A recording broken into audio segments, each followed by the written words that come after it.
सभी को जय हिंद दोस्तों। आप सभी का हार्दिक स्वागत है जय हिंद रिएक्शंस पे।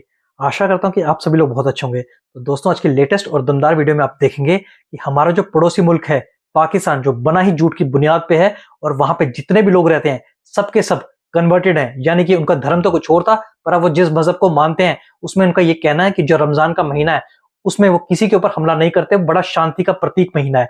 पर हमने देखा कि उनका जो पड़ोसी इस्लामिक देश है अफगानिस्तान, इसी रमजान के महीने में पाकिस्तान ने अफगानिस्तान के ऊपर हमला कर दिया है। तो इसी मुद्दे पे आप देखेंगे पाकिस्तानी पत्रकार आरजू काजमी और उनके सामने होंगे शकील चौधरी साहब, जो कि जियो पॉलिटिकल एक्सपर्ट हैं। ये दोनों मिलकर पाकिस्तान की इस नापाक हरकत को एक्सपोज करेंगे। तो ये वीडियो काफी इंटरेस्टिंग होगी, इसे अंत तक देखें और चैनल पे नए तो चैनल को सब्सक्राइब कर दें। तो चलिए पहले ये वीडियो देखते हैं और अंत में इसके बारे में बात करेंगे।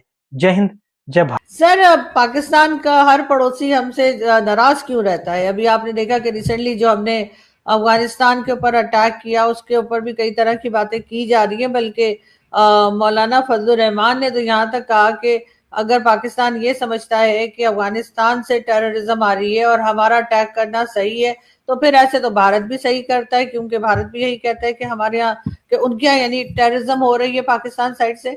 तो सर, ये पाकिस्तान इस वक्त अफगानिस्तान भी नाराज है, उसके बाद भारत भी नाराज है, ईरान के लिए भी सुनने में आ रहा है कि शायद अमेरिका का साथ देंगे अगर अमेरिका ने अटैक किया ईरान पे। तो इस तरह से कैसे रहा जा सकता है और क्यों सब पड़ोसी नाराज हैं? जी, आपने जिस क्लिप की तरफ इशारा किया वो मैंने भी देखा है, और वो मौलाना फजलुर रहमान का अकेले का क्लिप नहीं है। उसमें बड़े बड़े जो हमारे जय्यद उलमा हैं, तकी उस्मानी साहब, मुनीबुर रहमान साहब, वो मौजूद थे उसमें। गोया वो एक रिप्रेजेंटेटिव गैदरिंग थी जिसमें उन्होंने ये बातें की। और मेरा ख्याल है कि हमारे मुक़द्दर हल्के जो हैं उनको उनका कन्विंसिंग और लॉजिकल जवाब देना चाहिए कि उनकी जो रीजनिंग है वो क्यों गलत है। तो असल में हम जो है ना अपनी जो पॉलिसीज़ बनाते हैं ना उसका कभी तनकीदी जायज़ा नहीं लेते, बनाते वक्त भी कोई गौर ख़ौज़ नहीं करते कि इनका नतीजा क्या निकलेगा। लॉन्ग टर्म सोच से हमें ज़िद है, तो हम जो है ना शॉर्ट टर्म उस पर जाते हैं।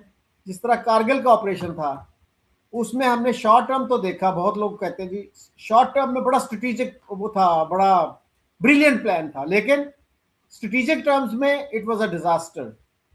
तो उससे पहले भी आपको पता है वो कारगिल का प्लान जो है मुख्तलिफ लीडर्स को पेश किया गया। बाज़ औक़ात तो आर्मी चीफ खुद उसको शूट डाउन कर देते थे, बाज़ औक़ात प्राइम मिनिस्टर के लेवल पे वो शूट डाउन हो जाता था, तो फिर मुशर्रफ साहब ने अपने तौर पर ही कर दिया। तो सोचे बगैर के लॉन्ग टर्म में इसका क्या नतीजा निकलेगा। तो इसी तरह से हमारी जो बाकी पॉलिसीज़ हैं, कश्मीर हो गया, अफ़गानिस्तान हो गया, तो उसमें भी हम कभी लॉन्ग टर्म का नहीं सोचते कि लॉन्ग टर्म में इसका क्या नतीजा निकलेगा और हमें इसका फ़ायदा होगा या नुकसान होगा। तो ये जो है पॉलिसी बनने के बाद भी, फेल होने के बाद भी हम उसका जायज़ा नहीं लेते। ये देखिए कि 1971 में ईस्ट पाकिस्तान जो है हमसे अलग हो गया, बांग्लादेश बन गया। आज भी हमारे यहाँ क्लैरिटी नहीं है कि ये क्या गलतियाँ थी हमारी जिसकी वजह से वो हुआ। आज भी आपको बहुत से लोग मिल जाएंगे, वो कहेंगे ये सारा मुक्ति बाहिनी का फॉल्ट था। मुक्ति बाहिनी वाले जो थे वो गद्दार थे, इंडिया के एजेंट थे। तो भाई अगर वो इंडिया के एजेंट थे तो फिर ईस्ट पाकिस्तान जो अब बांग्लादेश है उसके साथ आप दोस्ती क्यों कर रहे हैं? आप तो ये कहते थे कि बांग्लादेश जो है ना it is an illegitimate child of Indian aggression, India की जारहियत का ये एक नाजायज बच्चा है। तो उस नाजायज बच्चे के साथ आप दोस्ती की पींगे बढ़ा रहे हैं। तो हमारे यहाँ क्लैरिटी नहीं है, दैट इज द प्रॉब्लम, कि हम सोचते नहीं हैं और उसका नतीजा ये है कि हर चीज़ कंफ्यूजन में रहती है और हम जो है फिर वही गलतियां जो पहले करते थे उन्हीं को दोहराते जाते हैं। मुशाहिद हुसैन कहा करते हैं ना कि हमें कम से कम पुरानी गलतियां दोहरानी नहीं चाहिए, नई गलतियां करनी चाहिए। वो भी नहीं हम करते कि पुरानी गलतियां, चूंकि उनसे सबक नहीं सीखते या सीखते हैं तो गलत सबक सीखते हैं। तो ईस्ट पाकिस्तान से हमने क्या सीखा जी? डिफेंस कमज़ोर नहीं होना चाहिए। भाई डिफेंस का इशू नहीं था, ये लोगों की नाराजगी का, एलियनेशन का मसला था ये। तो ये जब तक हम नहीं करेंगे अनफॉर्चुनेटली तो हमारे हालात बेहतर नहीं होंगे। We have to develop our capacity for self criticism, introspection. अपने गिरबान में जब तक हम झांकना शुरू नहीं करेंगे तो कोई बेहतरी आ नहीं सकती। लोगों पे पाबंदियां लगाने से, उनकी फ्रीडम ऑफ एक्सप्रेशन को कर्ब करने से ये मसाइल हल नहीं होंगे। लेकिन सर, इस वक्त जो इन्होंने अटैक किया अफगानिस्तान के ऊपर, क्या वो करना आपको लगता है कि ठीक ठीक किया इन्होंने, टाइमिंग्स ठीक थे, करना जरूरी था, अवॉइड नहीं किया जा सकता था, क्योंकि कई लोग ये भी कह रहे हैं जाहिर है कि रमजान के महीने में तो वैसे ही इस किस्म की लड़ाइयां जो हैं वो रोक दी जाती हैं, लेकिन इन्होंने फिर भी अटैक किया है।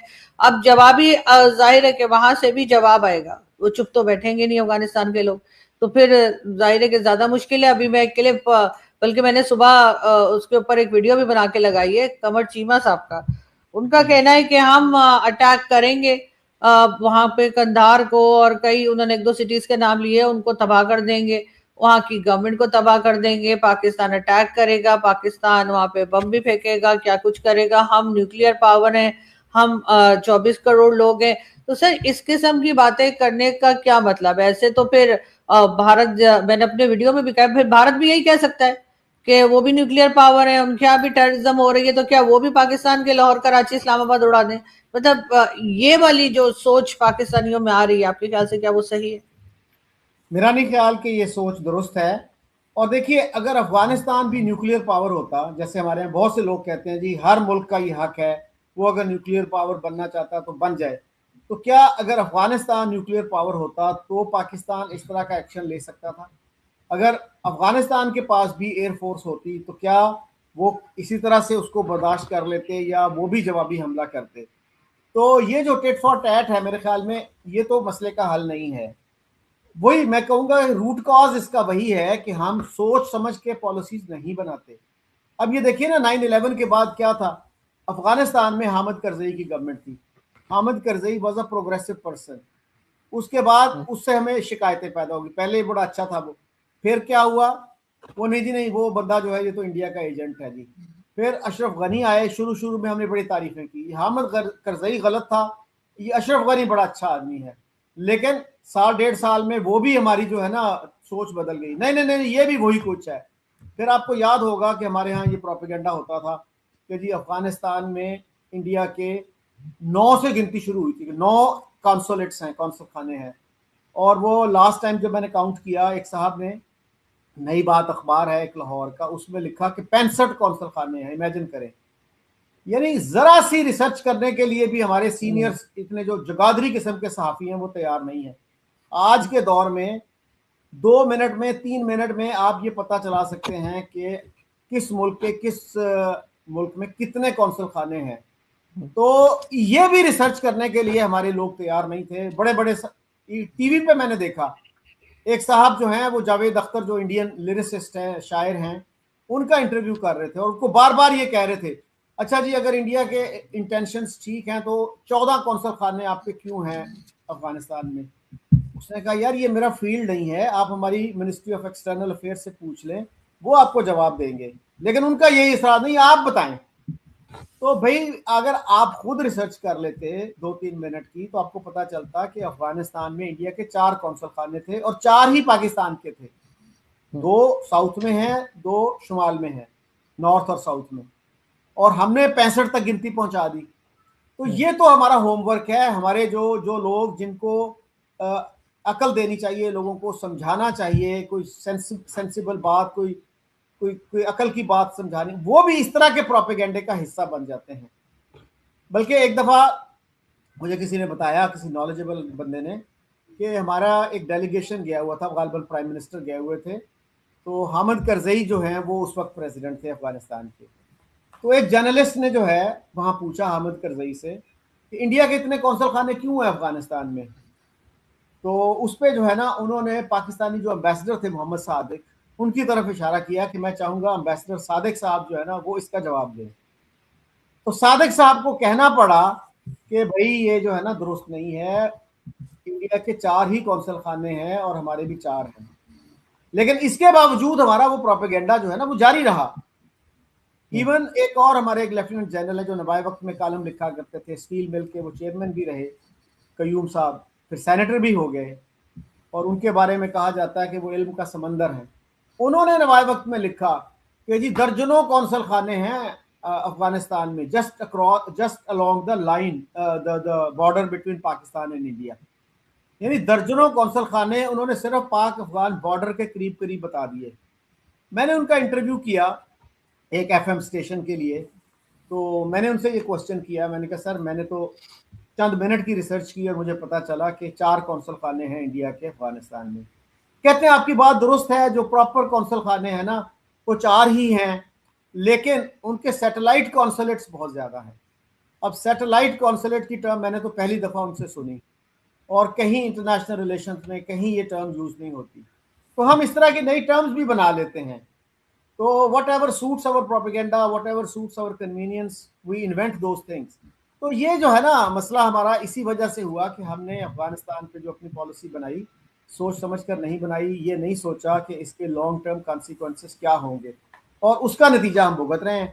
और फिर ये भी देख लीजिए कि प्राइम मिनिस्टर इमरान खान ने क्या कहा था कि अफगानों को मुबारक हो, उन्होंने गुलामी की जंजीरें तोड़ दी, shackles of slavery have been broken. आपको याद है कि 2018 में नए साल का जो मैसेज था प्रेसिडेंट ट्रंप का, क्या था वो?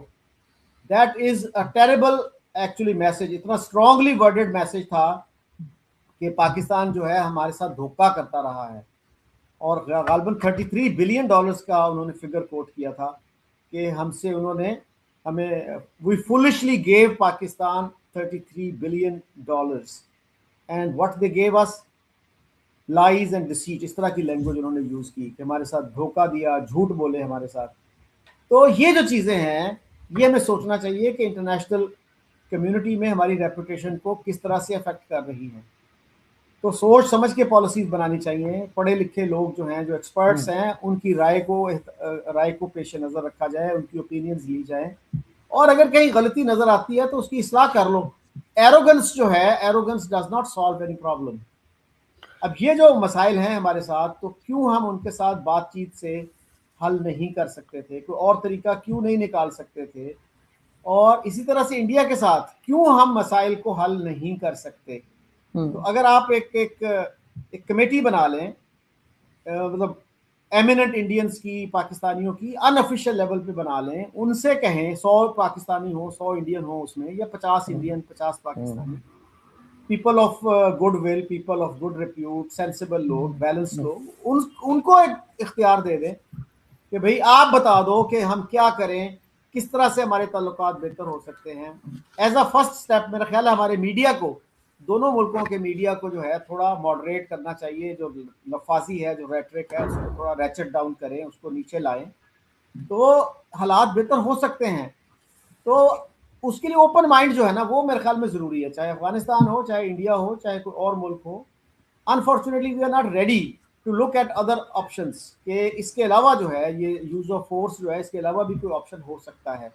दोस्तों आशा करता हूँ कि वीडियो को आपने अंत तक देखा होगा, और आरजू काज़मी और शकील चौधरी साहब का ये पूरा डिस्कशन आपको काफी पसंद आया, जहां पे आपने देखा इन दोनों ने मिलकर पाकिस्तान को दबाकर एक्सपोज किया। और पाकिस्तान ऐसा नापाक मुल्क है जो कि रमजान के महीने में ही इस्लामिक देशों पे हमला करता है और नाम हिंदुस्तान का रखता है।